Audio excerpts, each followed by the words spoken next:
Welcome to this screencast, which is an overview of MAF Learning Technologies' new digital library system called Ibidem. Just first, a bit of an overview, history on why we're doing this new product.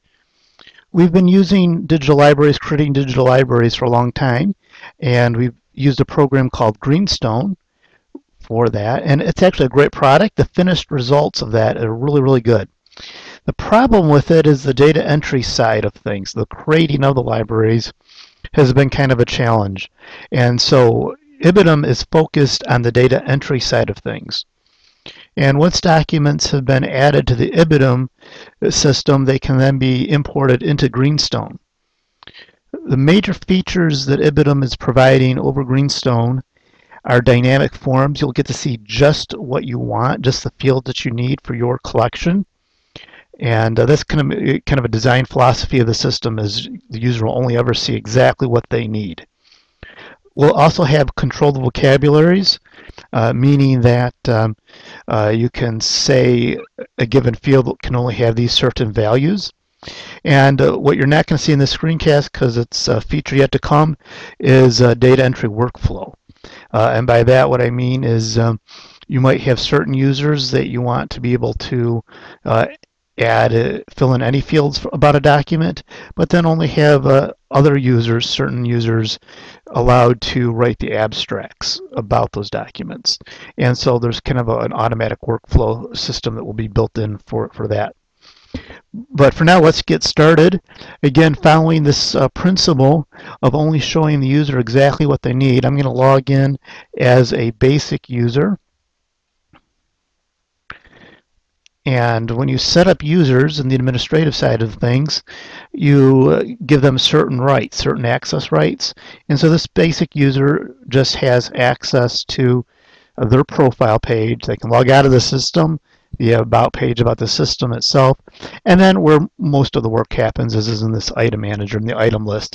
It could also be called the document manager. It's the place that lists all the documents in the system. And let's go ahead and add a new document. And you can do this in a couple of ways. You can either add a URL to an existing document somewhere out on the internet, or more commonly, add a document that is on your hard drive. And so I selected the trustworthy document from my hard drive, and I'll give it a title of trustworthy here. And I'll say it was created by me. And I'll make the subject trust, and there's all these other fields you can put into. I'll make it English. I see I have Thai spelled incorrectly there. And anyway, here we go, create. Oh, I've already added that file. So that's one of the things that's built into the system as well, is you can't actually add duplicate files. So let's pick another file that I haven't added before. Let's try this one, Wisdom and Child Rearing.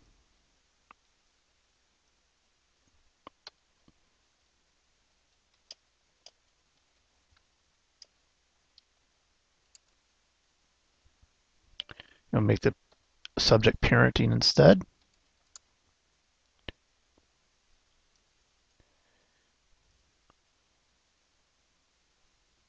And create. Okay, and so that PDF document was uploaded from my local machine onto the server.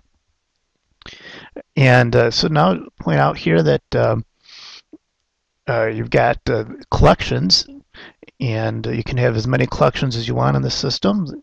Those are created on the administrative side of things.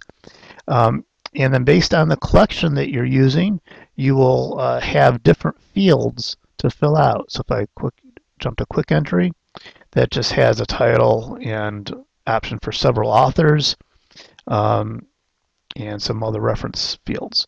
If I jump to extended, the extended collection is set up to include every field in the extended doubling core data set. And that's a standard for exchanging information about documents. It's called metadata for what that's worth.